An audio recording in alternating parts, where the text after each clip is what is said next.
Welcome back to another episode of Rock Boys Football Dill. Another Saturday in the books, another AP poll top 25 to react to. A lot of changes that we're going to be making to this AP poll top 25. This is my favorite episode that we do every single week. It gets hot in the comment section. Appreciate you guys rocking with it. I think most importantly, let it fly in the comment section. A lot of different ways that you can stack a lot of these teams. I'm sure many will not agree with some of our takes, and that's kind of the beauty of this conversation. Appreciate you guys rocking with it. If y'all do enjoy the content, consider subscribing to the channel. Let it fly in the comment section. Dill, let's start as always and talk about some teams that we think are flying under the radar, a little bit underrated. I'll give you the T box first where you want to go here.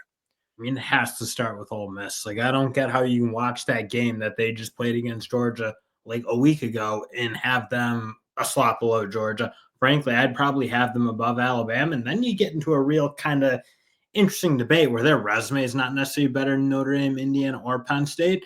But man, like when I'm looking at what they're putting on the field versus some of those other teams, I'm not totally convinced that Ole Miss team's not better than all three of them. Ole Miss is a team where if you're an Ole Miss fan, like you don't give a damn where the AP poll is putting you. Just get this team into the college football playoffs. If they play the way they've played the last couple of weeks, it's one of the most dangerous teams in college football, and it's not even close.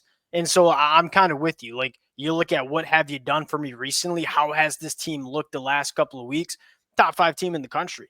I understand why they're coming in at 9 because they do have 2 losses that are pretty ugly. Kentucky, LSU, both teams outside of the top 25.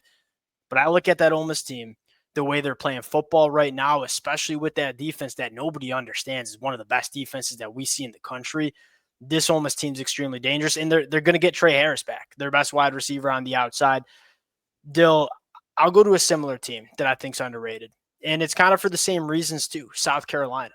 Look at the last couple of weeks for South Carolina. Dill, they just had a top 25 win against Missouri. Now, do I personally think Missouri is a top 25 team? No, but the AP poll did 7 days ago, and they only move up 2 spots, largely just because some teams dropped out of the top 25.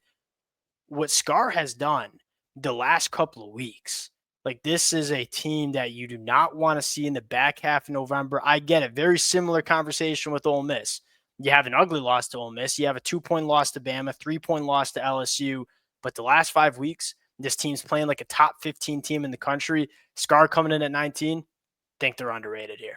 And the tough part is they have legitimately very good wins. And I look at, frankly, all three are really right up to Miami. All those teams didn't really get the chance to put good wins on the field. Now, Miami obviously has the Florida win that's certainly looking better and better as Florida plays better football.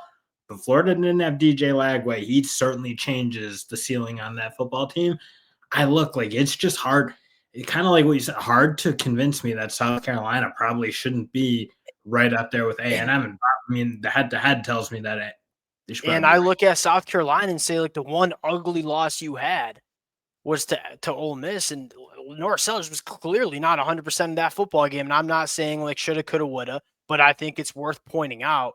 And I think it's also worth pointing out like what Lenore Sellers looks like the last couple of weeks where you start early in the season. That offensive line was a disaster. Lenore Sellers was clearly a young quarterback trying to get his feet under him. You look at the last couple of weeks, they're running the football extremely well. Offensive line's been better in pass protection. Lenore Sellers probably puts together his best performance as a South Carolina Gamecock against Missouri. And I think it's worth noting there that win against Missouri, as much as I've been running my mouth about Missouri being a kind of a quote unquote fraudulent top 25 team, that's probably the best Missouri team that we've seen play all year. And so I get it was only a 4-point win, and I was pretty confident South Carolina was going to win that handily. Thought you got a pretty good punch from Missouri, and I thought South Carolina did a pretty good job weathering it. Dill, let's go to some overrated teams. I'm going to start with Clemson at 17. And this hurts me to say. Like, this hurts me bad because a lot of y'all know I've been riding for Clemson. I was been banging the table that they were underrated. I'm going to change my tune a little bit. And it starts with this. I think Clemson had me fooled a little bit. You look at the month of September and early October, Clemson played some very bad football teams, looked very good. That offense looked very good. When you started seeing them play some teams that were solid, not great, but solid, like Louisville, at home, at night, you get beat handily by a Louisville. That Louisville just lost to Stanford this weekend. And then you look at that Pitt game, though. We both watched that when it was. I mean, Clemson got outgained by almost 100 yards in that football game. Probably should have lost that football game. Could not move the football in the second half, and had that drive late to take the lead. And hey, credit for Clemson to going on the road and getting the win against Pitt. But I look at them as coming in at 17, kind of what you said, like, where's Clemson's win that you're saying, like, hey, that's a top 25 team in the country? I'm not saying they shouldn't be in the top 25, but I'm saying, like, the wins that Clemson has had have not been all that impressive. I look at a team like South Carolina and say they got legitimate wins, and they're looking like a really good football team. I'm probably flip-flopping Clemson and South Carolina, and, hey, we'll get that game in a couple of weeks as well.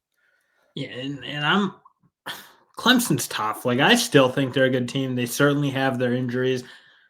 I don't think a lot of teams would want to see him, but I think at the end of the day, Yes. now it's hard to defend that offense at this point. That if they play good teams, they're going to produce at the level they need to, and their defense on the other side of it isn't dominating the way they need to be dominating. Given that the offense, I'm not convinced when they go play top 10 teams can move the Yeah. ball consistently at all. Yeah, I think it's worth noting Pitt had a backup quarterback in that football game too. And so I'm kind of with you that Clemson defense has been a little bit underwhelming in terms of how dominant they can be. And then the Clemson offense, when they've played defenses that are solid, and hey, I'm a Wake Forest guy, graduated there. Wake Forest is not a solid defense. And so you're putting up 40 points on Wake Forest. That I got a little bit fooled because like that offense was humming. But when they've started playing some better teams, they started, kind of not saying they've looked like the Clemson offense of 2023, but it's closer to that than what I thought it was going to be in 2024. Couple other under or overrated teams for me, Dale. Washington State. I don't know how they're still in the top 25, losing to New Mexico. I think their most impressive win's a 4-point win against Washington. Iowa State coming in at 22. Again, that's just a team that like show me the wins that tell me they're a top 25 team in the country. They've lost 2 games now, so they're no longer undefeated. I think that their most impressive win is a 1-point win against Iowa. That's one of the best teams in the Big 12. But I look at when they've played some teams out of conference, it hasn't looked great. Those are some of the teams that strike me as a little bit overrated. Any other teams that you look and say, got to have the conversation of being overrated? No, I was banging the table for Texas last week for being Oh, at number 3. That Arkansas game I find slightly concerning because at the end of the day, that offense, like, I mean, that might be the best defense they've played outside of Georgia. I'm not like I'd have to like yeah, maybe probably Michigan close. just with that, but that's a really good defense, and they could not really move the ball at all. And Arkansas also wasn't moving the ball. So the frustrating thing about Texas is you have like a legit championship level defense in my mind. Like when I'm looking, I know they haven't exactly been tested, but I think you just look at the personnel, the speed they play with, the fundamentals. Like they're not blowing coverages, they don't leave guys wide open, they tackle well. All those things you want to see out of good defenses. And then the offense, just there hasn't really been rhythm. It feels like in a really kind of long time at this point. And now I'm starting to get a little bit concerned because they really, aside from Georgia, they haven't really played a team that is a legitimate top 25 team. Yeah, And they the got win against Florida, like it looked really clean on the film. Like you go back and watch that game and say, like, oh, that Texas offense is back. But it's hard to evaluate that when Florida because just didn't have a even full Florida team. started out like, given that they were playing with a quarterback who, again, like isn't college level on any way, at least big Yeah. time college level. Like Florida fought them for a quarter. It's just like they were turning the ball over like in a really horrific way, and they just broke their backs. Like The Tech, the I'm thing not with sure where you Texas, put Texas, like who you put above them necessarily, yeah. but I'm not convinced there's like that gap between them and those other 4 SEC schools. No, definitely not. Yeah, I don't think that's the case at all. I think you look at Texas, Bama, Georgia, Ole Miss, Tennessee, Texas A&M, and say those, and I'd even throw South Carolina into that mix as well. There's not really much of a gap at the top of the SEC, and I look at Texas and say you kind of have like some sort of blind faith that Coach Sark's going to get the offense going, kind of like we were talking about with Tennessee too, but it just hasn't really clicked. And again, I get it clicked a little bit against Florida, but it's hard to take away a ton from that. Kind of got back to a little bit of stalling against Arkansas. I'm kind of with you where it's like 3 seems high, but I'm not necessarily sure what team I'm going to get up and stand on the table and bang the table to go above Texas. Well, because those 3 above them haven't really proved a whole lot either. I mean, Penn State, like I'm still convinced is very good, but you Yes, certainly have the question about what that offense can do against big time defenses. agreed. Not because like they can't move the ball, but they can't get anything or they couldn't get anything explosive against Ohio Yeah. State. their only guy who you really feel great about feels like is Tyler Warren in that passing attack, and maybe Nick Singleton to a lesser extent. But it's hard to move the ball. Like, ask Tennessee, it's hard to move the ball if you can't hit anything explosive.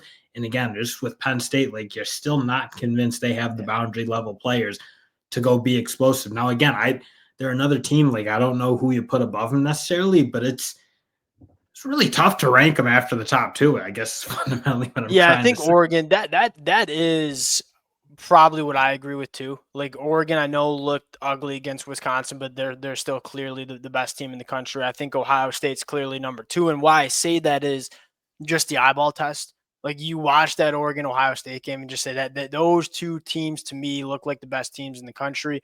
I'm gonna get another kind of check mark with Ohio State, Indiana, which I'm fired up for. Like Dale, Indiana at 5. Like I know that works a lot of people up, or in either direction. One, Indiana's undefeated, they should be ranked higher, or Indiana hasn't played anybody, shouldn't be as high. We're gonna find that out. So I'm not gonna fight Indiana at 5. We're gonna leave them at 5. We're gonna see how that game plays out against Ohio State. If Indiana hangs, that's a college football playoff team for me. Dale, Notre Dame at 6. Again, that I'm good Texas with it. A&M wins. Yeah, I'm good with it as well. Bama, Georgia, Ole Miss, Tennessee. Tennessee is kind of frustrating because that's one of those teams that like I love so many aspects about Tennessee. One, that front seven, specifically the defensive line, was a non-factor against Georgia. A Georgia offensive line that did not look very good against Ole Miss a week ago. So, like, the things I believed in Tennessee, like the defense running the football, wasn't as much of a role you wanted. They didn't play a massive role in that football game. And I think most importantly, that Tennessee offense with Nico at the helm, it still is struggling to hit those explosive plays. That was one of those teams that we liked a lot, and we were just kind of waiting for that offense to click. We've seen the flashes of it clicking, but when they played Georgia, definitely didn't click. What do you think about Yeah, but Tennessee I coming don't in? even know if that's like I'm still such a huge Tennessee fan. Obviously, I'm very comfortable keeping them at 10. Okay. I think a lot of people are probably gonna want to jump on them, but that offense is very capable of doing what it needs to do. Again, like they didn't hit enough in the past. That's certainly frustrating. But you look at that first half, that's good offensive football. Like it definitely stalled out in the second half. I think they got out of their rhythm because Georgia started to score a little bit, and Tennessee's not a team that's I think going to be particularly well positioned to play from behind a whole lot. But man, But if they that should be, defense because what do plays, we say about What do we say about this Tennessee offense? Is they're explosive. Like that's what we love about Tennessee. but they They haven't been explosive. We can accept no. that. It is what it is. But they run the ball as well as anyone. Even in that, they ran the ball for the most part really Georgia well. light They boxed just him. Georgia gave him 5-man boxes. Georgia gave him 5-man boxes the whole game. And I'm not like John, still like chewed the again, yards out. like Tennessee's similar to Texas. Like I'm getting worked up about them, and they're still a very good football team. And I'm not sure. Like I wouldn't argue for Miami, Boise State, SMU to jump Tennessee. I guess it's more just a frustration with the Tennessee team. Like this is a team that I think has the pieces to be really good, and it just doesn't seem to be coming together in the big moments, specifically We can Saturday. have another episode of this later this week for the Vol fans, but I think that aside, I still like Tennessee so much. Again, I don't think their defense played as well as you would like to see. I still think the way they play offense, if they play that way, No, pretty comfortable disagree. with them being a really tough out. I think if you can't complete a pass over 17 yards, that it's going to be hard to consistently win football games. And again, that's like what when we envision Tennessee's offense, we envision vertical shots, hitting explosive plays. We're just not getting it from this Tennessee offense. Still, Miami at 11, we talked about it, so we don't have to talk too much about it. I look that off. There is something with that offense that might be the thing I believe in most out of anything in the country is that Miami Hurricanes offense. Now, if there's thing that I just do not trust, it's the Miami Hurricanes defense. So we're going to see kind of coming out of the bye week for Miami. Can they clean some of that stuff up on the defense? Any other team you want to give a quick shout out before we close this thing down here?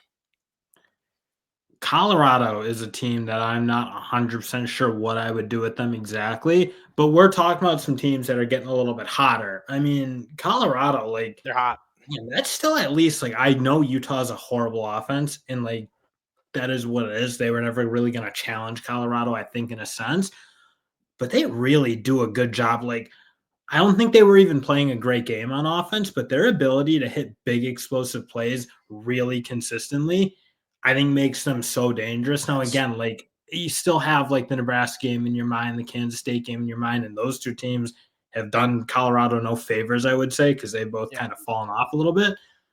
But man, I think Colorado is a team not a lot of teams won't want to see, because I think at the end of the day, the defensive front seven is playing legitimately pretty well. And I think they'll be a problem for a lot of teams. So they're one that, again, I'm not sure who they put them over. I'm not totally convinced BYU and SMU or Boise State, for that matter, are great matchups against that Colorado team, because I don't think they can overwhelm them. But that's a team that probably make a case for them to be above those the two. thing with Colorado is like they have a lot of really special pieces, but that defense has started to play really well. And that, again, that Nebraska game we all remember. That's not the Colorado team we've seen the last couple of weeks. Again, Utah, what do you think about Utah? Yeah, they don't have good quarterback play, but they can beat you up along the line of scrimmage. That was not the case against Colorado this Saturday. And so if you're a Colorado fan, like, again, that's one of those examples of I don't care where the AP poll puts me, because I control my own destiny in terms of winning the Big 12. That'll do it from the boys. Again, it's going to be spooky the next couple of weeks. A lot of movement, a lot of college football playoff conversations. Appreciate you guys rocking with it. If y'all do enjoy the content, consider subscribing to the channel. Appreciate you guys, and we'll talk to y'all later. Peace.